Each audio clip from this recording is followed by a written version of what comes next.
like you don't have like a huge online following, if I'm correct. And so you're a great example of you don't need a huge following to attract the right people and to still have a thriving business. This is one of the reasons that I'm so passionate about what I teach, because I've never had a massive following. I hit my first six-figure year with just 600 people on my email list. I had made seven figures of profit with 2,000 people on my email list. No, it's not about, more for the sake of more. It's about getting the right people in the room with the right offer and the right message, ultimately. Holly McHugh is a sales and messaging strategist for service-based entrepreneurs.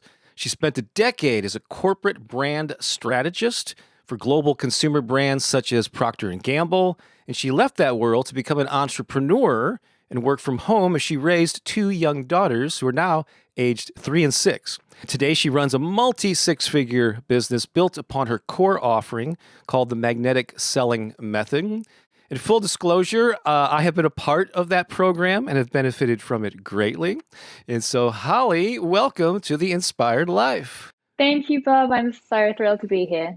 So, yeah, we know each other. We've been on different calls through your program and otherwise. And so I'm really looking forward to sharing your story with my audience. The name of this series is The Inspired Life. And so let me just ask you, do you feel that you live an inspired life?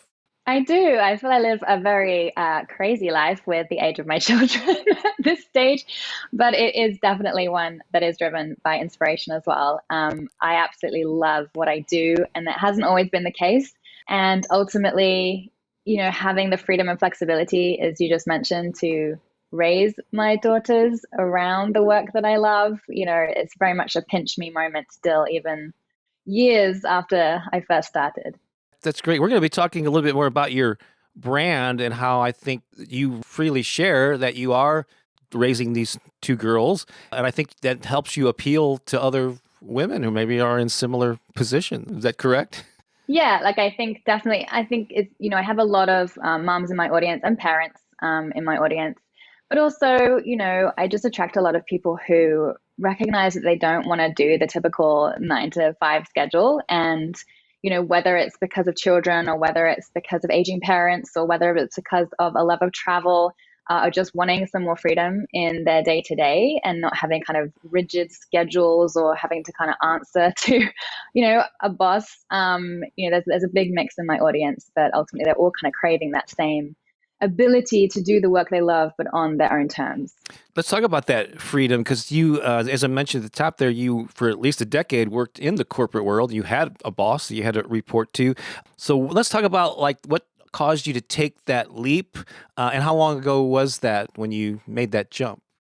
Yeah, so it was 2018 that I left the corporate world, and that was when I had my first daughter, Ella, who is now 6. So I went on maternity leave and basically didn't go back. I'd been in a transition phase for some time, and I moved from London to Sydney in 2013, and I was a newly qualified coach. So following my own quarter life crisis back in the UK, where I just had to reevaluate everything and what my own version of success actually meant to me after getting very burnt out. That led me on a whole personal development journey that I had never experienced before, honestly, didn't even know existed before. It changed everything for me. And that led me to becoming an NLP practitioner and then a certified coach. And so I moved to Sydney with my Australian husband. And I was like, I'm just going to go and do coaching. I'm going to work in HR and learning and development. And every recruitment agent in Sydney was like, yeah, but your resume says marketing. So no. And so I realized the only way I could actually do the work that was calling me and support other burnt out professional women in the corporate space, as I had been, was to start my own thing. And I really didn't know how to do that at the time. So what I was able to do, which was incredible looking back, was to negotiate a part-time senior brand strategist role at a Fortune 500 company that gave me the freedom of one precious day per week to figure out and explore how I could make this work. And then as that grew, I was able to negotiate a job share, meaning I was just 3 days in my corporate role and 2 days in my side hustle of entrepreneurship, which was, again, unheard of for anyone at the time, for reasons other than not having children. So most people who are on a kind of part-time schedule were because of a family, not because of a side hustle. And so it was quite, I guess, unique. And then, it continued to grow, which was amazing. And I had the best of both worlds. And then when I left on maternity leave, I recognized that, this was really where I knew my calling was and where I wanted to put my focus in. And I couldn't do everything. I couldn't do it all. So yeah, that's kind of the short version. This personal development journey, when you immersed yourself in all this stuff, this started happening prior to the maternity leave with your first child? Oh, yes. Okay. Yes. It was sort of like 2011. Okay. Maybe even earlier. So several years in the making as you continue to work in the corporate world. I had a similar thing. I put in my notice the last day job that I had was 20 years ago. And I worked in the corporate world, but I was in internal communications. So I was a writer and an editor, for company news, basically. And I put in my notice because my book sales, which at that time I was primarily known as for my music marketing books, and that was doing so well that I was able to put in my notice. But the department still needed me, so I freelanced for them for like another close to a year, which really helped fill in some gaps. So you're right, it is a rare position, but we both kind of got lucky in that regard. Now today you're known as a sales and messaging strategist, but I know your story a little bit, and it took you a while to find your own identity as this entrepreneur. So you want to just share like that process and what you went through to discover, to lead to where you are now? Yeah, so I've been focused in this specific niche as a sales and messaging strategist since 2019, but I've actually had some form of online business for 9 years. And where I started was supporting corporate women because that was what I knew, that's what had been my experience, and it's really where I felt called to support others. My first niche was actually as a career success coach, and I was supporting women who'd kind of reached that crossroads period of their work life where they were wondering, is this really the direction I want to go in, or do I want to make a change? So supporting them to feel more purposeful and clear in their career, full stop. And then as people started to discover that I had my side hustle and I had this quite unique situation, more and more people were curious about that. And they were like reaching out to me saying, how can I do what you're doing? How can I create a side hustle and also still have my corporate role? Because the reality was I loved both. It was incredible and exciting to be part of a global organization and work on the media campaigns and new product launches and everything that goes with that. But also to have that time just to be me and, follow my intuition and support clients in a life-changing way to feel happier, and more successful in life. And so there was a period in between where I was calling myself a career and business coach. And that was honestly the most confusing time of my business journey because, every time that you're sitting in front of the computer, you're like, who am I talking to? Am I talking to the woman who's burnt out and craving, more alignment and more of a sense of purpose in their career? Or am I talking to the person who longs to, create success as an entrepreneur and, create their own business based on their own passions? And so, yeah, I don't recommend that. Right. And then over time, especially when I left the corporate world, I felt like that part of my life was just kind of, no longer the current chapter. And what's amazing and beautiful about my current niche is at university, my degree was English and French. So I've always been involved in the written word. I had my first poem published age 10, actually, in a poem anthology. I've always written. I've always been creative. And so focusing in on the messaging whilst also being able to leverage my business background and expertise and the neuroscience and personal development that I'm obsessed with, I just feel like literally I'm able to dive into all of my passions and areas of expertise in this area of work. And it's definitely not something I take for granted, but it's been a journey to find, what really made sense for me. I'm sure you've heard that term. Maybe you've even used it before, your zone of genius. Yes. It sounds like you've found your zones of genius and you're bringing that to the forefront in the work that you do now. From my perspective, it seems like you are running a pretty thriving business, but there are struggles along the way. Do you mind just sharing like some of the struggles that you've had over these recent years as you got to this point? Yeah. There's no overnight success, as I think most of us are aware, and yet we can still feel like we're being deceived by some of the marketing online. Oh, just overnight I woke up and boom, this happened. Yeah. It's not the case, right? And I have been in the rooms where I've had 3 people, watching me on a webinar, and I have, had crickets when I've shared things online, and I've had to really figure out what works and what people resonate with and what people respond to, and fine tune and hone my ability to communicate what I'm offering over time. And I think it's a rite of passage. When I first started out, as I said, my niche went through this really broad area where I was kind of to speak to anyone who needs help in these areas, as opposed to, the one person, and get really single-minded. And it's been a big lesson that, the more specific that we are, I think people worry they're going to miss out on people that they technically, in theory, could support.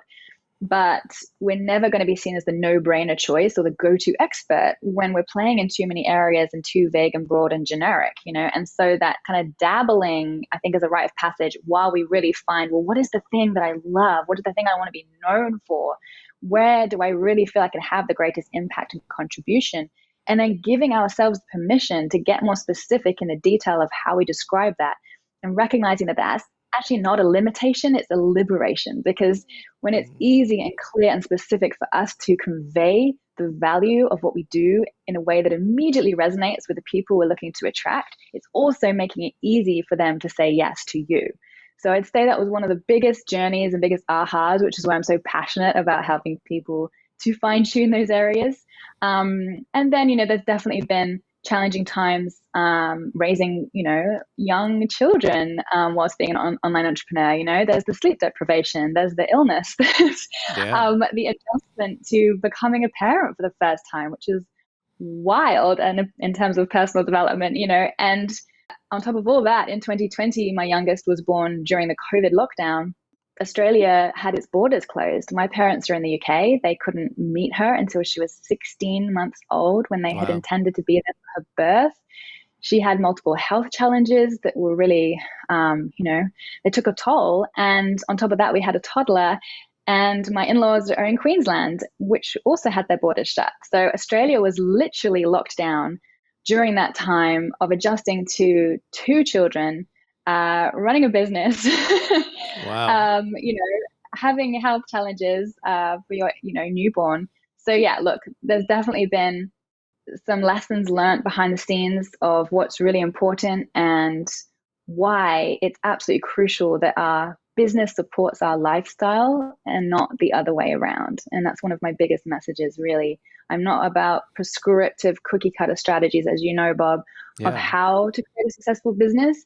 It's about the ingredients, the foundations, the fundamentals that underpin success that never really change. But the way in which we express ourselves, the way in which we decide to create the specific strategies we choose to use to reach our audience, that's all up to us. But it has to, it has to work on our terms, and it has to support the current stage and phase of life we're in as well. Yeah. And I bet you were felt very fortunate that you were self-employed during those challenging times.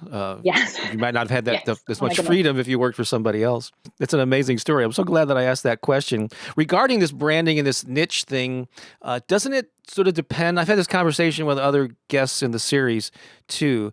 It depends where you are on your journey. Like if you're really early on exploring, like you were, when you went on that first maternity leave, you may not know what your niche is, and it might take you. Do you think people should allow themselves time to experiment and play and see what resonates as they hone that in, as opposed to having it right out of the gate with something new? Look, if you are literally at the point of, I think I might start a business and I'm not sure what that looks like yet, 100%. You want to play, explore, experiment as much as possible. And I would do that before you commit to a dedicated, invested online presence. And what I mean by that is I see so many people, leap into the first thing they do is create a website, but they don't know who they're speaking to yet. And they don't really know what they're offering yet. And they don't know who they are in this new role yet. And so it's a wild waste of time. And the reality is, if you're at the very, very, very beginning stages of a business, you really don't need a website at that point in time. You need as many connections as possible. You need to have as many conversations as possible, because the more conversations you're having, the more connections you're creating, the more clients you will get just organically. When people are exposed to you and your brilliance and your energy, then, that's the way ultimately people are going to say yes to you more easily, more readily, without needing much else in terms of marketing. It's really when you're looking to then dial that up and amplify it to a larger audience, it's going to be far easier for you if you have a focus. Now, the important thing to remember with niching, and I'm proof of the pudding here, is that it's going to evolve over time. Your messaging is going to evolve over time. Your offers are going to evolve over time. How you like to show up for clients is going to evolve over time. Again, depending on what else is going on in your life. So nothing is ever kind of like set in stone. But, what I would encourage you to do is do the kind of exploration, the playing sort of behind the scenes. And then once you get online and you're starting to, more consistently advertise and market and, position yourself as a go-to, the easiest way to be seen as a go-to, of course, is to have a single-minded focus, but recognizing that they can evolve over time as well. Now, I think a lot of people make a lot of mistakes because they get stuck in the myths around what niching really means. And I'm here to tell you that it's not about, finding 1,000 women called Kate who own a pit bull and live in Wisconsin and drive a Honda, right? That's not it. Right. That's very specific. Yeah. Yeah. But I feel like the old school marketing made us assume that we have to know what smoothie they drink for breakfast, and we have to know, what pet they drive and what, TV channels they tune into. And the reality is much more so about the context. What is the context in which you want to serve them and impact them? And this is the only way that your messaging is ever going to really feel specific and relevant and strike a far deeper chord, right? And just to give an example of that, I mean, I could say, I'm a confidence coach, and I help anyone who needs to feel more confident. Or I could say, I'm a confidence coach for professional corporate women who want to feel confident to speak up and ask for what they want in their career on their terms without it feeling like a career limiting move, right? And if I just give that as an example of like a side-by-side post that someone could put out there or offer, it's easy to know, are they speaking to me? It's easy to know, how could I use this? It's easy to know if that's valuable with the second example versus the first, where we're kind of left to connect the dots for ourselves and think, oh, could this help me? And is this for me? And am I the right fit for this program or this coach? And so, the clearer you are, the easier you're making it to attract more people. And I think that is the case for so many areas of our lives, aside from business and entrepreneurship. We always crave a specialist, whether it's for our health or whether it's for our financial situation or our real estate. We want the person who is the expert of that area that is most relevant to our set of circumstances and the things that we are looking to achieve and create right now in terms of our outcomes and results. So yeah, niching doesn't have to mean an age, doesn't have to mean specific demographics. It can be an attitude. I've got clients who have been like a virtual assistant for introverted entrepreneurs. That's been their niche. I've actually worked with over 70 different niches and industries. It can be just simply the thing that unites them. What is the thing they have in common? Is it the life stage? Is it the fact they're all parents, of little ones? Is it that they're in a transition of some kind? Is it that they all have a particular health issue? Is it that they're all at a certain stage of business? So there's lots of different ways that you can work around that, and you can play with it and explore it, and it doesn't have to be constricting. That's great. Now, you used the word messaging a few times here, and you're a sales and messaging strategist. But just in case some people aren't really clear about what that is, messaging is basically, it's the wording you use, it's the way you communicate who you are and what you do. Or do you have a better definition than that of what messaging is? Yeah, so the way that I describe what I do is I help clients to nail their positioning and master their messaging so they can be seen as the no-brainer choice and go-to expert in their area and space. Why that is so valuable and so crucial is that it makes it easy for the right people to find you, connect with you, and ultimately buy from you. So the more that you are seen as the person they've been actively seeking with the solution that they've been searching for, the easier and more authentic the sales feel, right? And this is how we can attract clients who are literally ready to invest directly to you. My clients on a regular basis are having people reach out into their DMs and their inboxes, and there's no need to chase, stalk, harass, pester, or stalk people into submission. It's so much more fun and enjoyable on both sides. So when I say messaging, it's how are you articulating the value of what you offer in a way that your ideal client immediately understands and resonates and is prompted and curious to reach out to find out more, right? So the best possible feedback we can ever get from our online audience is, oh my gosh, it's like you read my mind, right? Like, Yeah. how did you know that? Did you hack my phone? So Right. there's a number of elements to messaging. There's, of course, the quote unquote elevator pitch. I call it your magnetic intro, where in just a few lines, a few moments, you can express what it is you do so that people are clear and they know, again, is this for me, or do I know someone that could use this, right? Because it's not just about the immediate people that you're speaking to, it's them knowing in a way that's so clear they could describe it to someone else. And you've even used this in this interview here, and I've heard you speak prior to this, you've used phrases and descriptions that I know you've got memorized because it's the ideal way to describe who you are, what you do, and how you help people. And that comes over time of doing it. You get more and more well-oiled, whatever, in being able to describe that. But isn't that true? Yeah, some of the phrases that you've used here, this is not the first time that those words have come out of your mouth, right? No, not at all. And that's the thing with our magnetic intro. We need to be able to share in a nutshell on the tip of our tongue what it is we do. And I have been that person who rambled her way through the laundry list of things that I sort of do in response to, so what's your business focused on back in the day, and got that polite glazed stare in response, which is like so soul crushing. He's like, but I know I can help. I know I can add value. I know I have something amazing to offer and contribute here. And there's nothing more frustrating. I remember saying to my sister-in-law, literally in the first year of my business, that I felt like a mechanic with no car to fix. It was like, I was a newly qualified coach. I knew I had skill sets that could support people, but how do I find them and how do I explain that to them so that they get it, right? And so that's why every client I work with, one of the first things we nail is the magnetic intro. You need to be able to show up confidently and articulate this. The other key pieces, just to mention a few, are of course your sales page messaging, your website messaging, your social media content. This is where people get to actually experience you firsthand. It's actually the only way they can experience you if they're not meeting you in person. And so that has to also resonate and feel relevant with where they're at. They have to see you as the person that not only understands them and sees them and hears them, but has the solution for them. We've got to be able to demonstrate our expertise through our online content. And then the other absolute essential, which you'll know, Bob, is the offer promise. So this is effectively, it's the elevator pitch of describing your paid offer.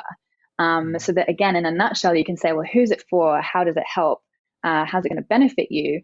So that the right people, their ears are going to prick up and say, oh my gosh, tell me more about that. That sounds amazing. And importantly, on your sales page, they actually are incentivized to scroll and read the rest. Because if we don't capture their attention in those opening moments, whether that's a spoken word or a written word, then they're going to scroll into something else. And that's just the reality of a very busy online space. I want to talk about, your offer. And that's something that I do throughout with every guest on this interview series is I like to find out about their personal story, their philosophy, their entrepreneurial spirit, but also their business model. I've done this with two people that you know. Just recently, I featured Amanda Heath, who has been working with you for a while. In fact, Amanda is where I first heard about you. And then Roz Gervais, who I met also in the Magnetic Selling Method program. She's also a fellow Australian. Both of them are visual artists. Those are great previous interviews if you want to go back and listen to them, folks. But I ask everybody the same thing about their business model. So with you, like your core signature program is the Magnetic Selling Method. Are there other ways that people can purchase things from you and engage with you? Like, how would you describe your current model? There's lots of different ways to access my strategies, and I want them to be as accessible as possible because I know these are the things that make the difference. And they're the strategies and the frameworks that I wish I had had back in the day. So I have a range of digital courses. They start from just $67. And they focus on things like how to nail your niche. So I have a whole masterclass just dedicated to that.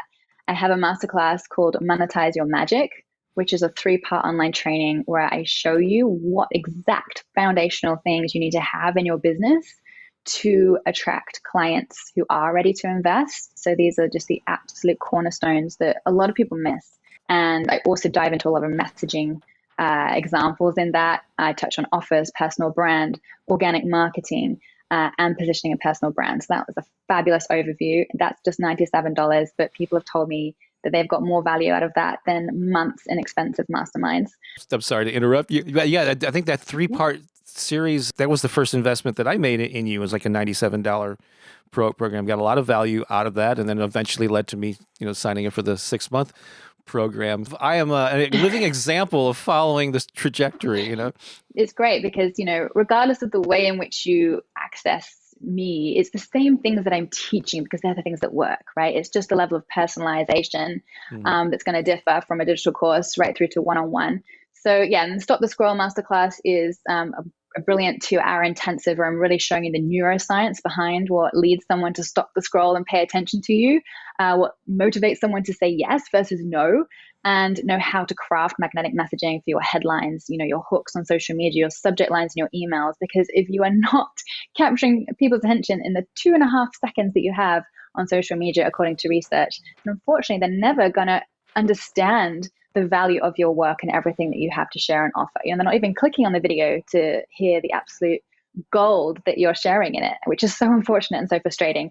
And then I have Magnetic Selling. So that is my 6-month live mentorship program that you experienced, Bob. And that is a high level of personalized support in a beautiful community of online entrepreneurs where I guide you step by step through my magnetic selling framework. So these are the nuts and bolts that really underpin how to attract pre-sold clients. So the emphasis is on what I call the pre-sell. And that's all the things that people are exposed to before a sales call or a sales conversation or a pitch.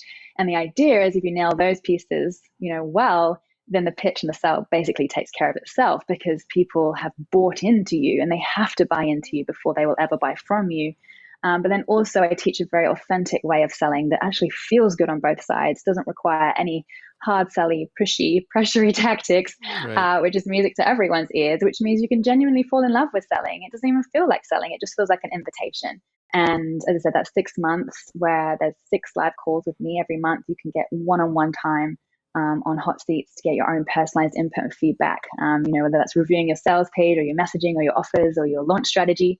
And then finally, I also do serve clients in a one-on-one capacity, and that varies depending on exactly the level of support they're really looking for. Right, because the 6-month program, which you deliver a ton of value between the sessions that you personally do, and then you have coaches who are very competent to also lead sessions. There's an active Facebook group. And yeah, you get some direct feedback, but it's all in a group setting. So yeah, then you have that higher level for somebody that wants a little more hand-holding, one-on-one relationship with you. But there's that core offer. Just let me ask you, because I know a lot of people watching this, are entrepreneurs. They're either in a creative field or they're in some kind of energy work or something, and they're trying to figure out what their offers or offers should be. Can we just talk about in general, like what's the importance of having a signature program? Do you think everyone should eventually have one main thing that they promote, and then there's a couple of maybe things on a lower level, and then that one higher above it, but there's like a core offer that you sort of focus on? So I think that it's completely personal to the type of business model that you want. Like I don't have limitless capacity. I mean, obviously no one has limitless capacity, but my time is genuinely not my own around a 3 and a 6-year-old. So right. At this stage of my life, I'm not doing a lot of in-person things. I used to do heaps of in-person workshops and facilitations and trainings, and I used to travel for it. I used to offer, multiple different things. And ultimately, I've really craved simplicity. I've craved being able to go deeper, not broader. And that is down to the life stage I'm in as well, for a big reason, right? Other people, they might like to have more things going on. They might like to have a really diversified portfolio. What I always do recommend is you're never reliant on just one offer. So whilst you want to have a signature system that is ultimately your IP, it's your process or methodology of how you get people results in your unique way. Because this is how you position yourself as that credible expert, right? And it is the massive point of difference. Your personal brand and your signature system are your 2 key, most powerful assets to create that competitive edge ultimately, and what sets you apart from others in your field. So those elements are important, but how you translate that into the number of offers you do or for whom is totally, your prerogative. But I do recommend having 2 or 3 options for people to work with you. So typically I say, have a core thing, the thing that you kind of most want to focus on, the thing that makes sense from, a cash flow and profit perspective, but then also give people the opportunities to upsell, give people the opportunities to have that higher level of personalized access to you if they're craving it, because a lot of people really want that and they're happy to pay for it. And then there's other people who just need that first lower risk, step. And that's where, lower ticket things can be brilliant. Just give them access to have that bite-sized taster experience of you first, because often that cements their decision to want to do more with you, but they just need that check-in step. So I think, I'm not going to sit here and say you should have X number of offers. Right. I wouldn't advise just having one, but I think it comes back to the piece around it needs to work for your lifestyle, your way of working, how you love to deliver, which is different for all of us as well. And it should excite you. Like, your offers should excite you to sell. If you're not excited about what you're creating, what you're delivering, something needs to shift, because people are ultimately connecting to your energy. That's what's most infectious. It's what gravitates people towards you. And you are not going to successfully and consistently sell something that does not light you up in the first place. How is that possibly going to inspire the people that you're offering it to? That is such great advice. Now, you have a special kind of time-sensitive thing that's coming up. You want to talk about that a little bit? And I got a special link for people who can participate in that. It's happening in July of 2024. Of course, there'll be people listening to this afterwards, but if you happen to catch this while the interview is fresh, tell them, I think it's next week. So yeah, next week I'm hosting a free live masterclass where I'm going to be sharing some of the key things that make all the difference in your online presence to attracting dream clients who are actually ready to invest with you. A lot of these things people miss. And so this is the Clicks to Clients Formula Masterclass. And it's not about giving you prescriptive, cookie cutter, rigid templates or tactics. It's about giving you the psych-backed elements and ingredients that need to be present for people to see you as their person and to immediately resonate and have the right amount of information to be able to take the next step with you. So there's 5 key things that I'm going to be sharing as part of this masterclass. I'm also going to be talking through some real life client examples of what's working for them right now to land high ticket sales in their DMs or without a sales page or without needing a sales call or a fancy launch. So again, the emphasis on simplicity, but these ingredients are going to allow you to embed these in your content to make your content, so much more of a must click, must watch, must have, so that you can get the right people in the room with you in the first place. And again, it's not going to be prescriptive on specific strategies. It's just going to ensure that everything you're doing is infused with the biopsychology principles that we know from science work. So yeah, it's going to be a lot of fun and very practical. I'm known for zero fluff because I spent my entire corporate career proving to the sales team that I wasn't a fluffy marketer. So I'm all about the practical tools that are ready to implement. And I would love to see anyone there who would like to join us. No fluffy marketing. I like that motto. And this is absolutely free, and it is a single session. There's 2 sessions at different time zones to suit schedules. So okay. If you're in America, it will be July the 23rd at 5 p.m. PST, 8 p.m. EST. And then there's also one that will be 9 a.m. UK time on July 24th. Awesome. If you're in Australia, it's July 24th for both sessions at 10 a.m. or 6 p.m. Sydney time. So yeah, same session repeated twice just to spread the love a little further. I don't expect you to memorize all those times, but here's a special link that'll take you right to that page where you can get all of those details. And it's basically off of my website. So go to bobbakerinspiration.com/Holly, HOLLY, and that'll take you to that page where you can sign up for it and check it out and get an even bigger dose of Holly than you're getting here. And if you can't join live, sorry, I did interrupt you, Bob, there will be a replay as well. So if you're interested, but you can't make it live, still register, and then you can get access to the replay as well.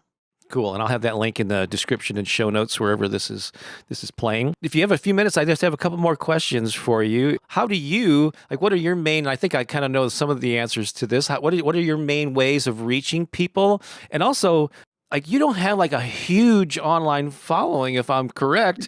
And so you're a great example of you don't need a huge following to attract the right people and to still have a thriving business. Yeah. And this is one of the reasons that, I'm so passionate about what I teach because I've never had a massive following. I hit my first six-figure year with just 600 people on my email list. I had made seven figures of profit with 2,000 people on my email list. So no, it's not about, more for the sake of more. It's about getting the right people in the room with the right offer and the right message ultimately. So when we really nail what I call the sales foundations, which is what I teach in my magnetic selling framework, then we can actually do far less of all the things, all the dancing on reels, all the crazy things that no one actually wants to do to get, buyers, because we are having so much more of a potent impact in what we are sharing. So the things that I use today have actually not changed wildly from when I very first started. When I first started my business, I had just moved from London to Sydney, as I mentioned. I had no networks whatsoever. No one could vouch for me in Sydney. I had no contacts. So where I started was what I now call my who knows who strategy, which was literally like, well, who do I know who has access to the people I am looking to reach? And that led to my very first in-person talk, which led to $15,000 in sales. And, I've done guest speaking ever since, which I absolutely love. It's one of my favorite ways to spend my time, quite frankly. Collaborations and partnerships have been instrumental to reaching new audiences in a way that's genuinely adding value and in a way that's also win-win for the person that I'm partnering with. So that's for sure something that has really moved the needle for me. And then, really on social media. So I'm typically a Facebook girl. That's where I like to play the most. So I have a Facebook group and community, and that has been a beautiful experience. It's filled with like-minded entrepreneurs. It's called the Empowered Entrepreneurs Connect and Inspire group. If anyone wants to join it, I share a lot of hints, tips, and resources in there. So that really helps people to, get to know me and be, more immersed in my world and my presence. For sure, opportunities for people to join on a masterclass, a workshop where they can kind of see me in action. I think this is one of the things that I learned quite early on when I was having amazing results in former group programs. And I was like, everyone's loving this, but no one else knows about it. And it was so frustrating. And so, remembering that we've kind of got to package up those bite-sized taster experiences for other people to understand the value before they buy. And that's ultimately the thing that seals the deal, right? Otherwise, they're just trying to figure out, could this be useful? How would it work? We've got to make it easy. So yeah, there's some of the key ways. I'm also on Instagram, but yeah, guest speaking and content creation, and then actual delivery, sharing the behind the scenes of how I work with my clients. They're the typical things that have always worked for me. Yeah. And I know also from seeing some of your posts and interacting with you that there are certain things that a lot of the gurus say you really should do this, but you just don't. And so like, you're not an author. You've not pursued writing a book as far as I know. You haven't started a podcast. I know you're on YouTube, but it's not really a focus of yours, right? And it's so one of the things I'm going to get around to. Right. Right. I've nudged you in that direction. And so, yeah, you don't have to do everything, right? There's all this pressure that people put on themselves, but you kind of draw the line at certain things, right?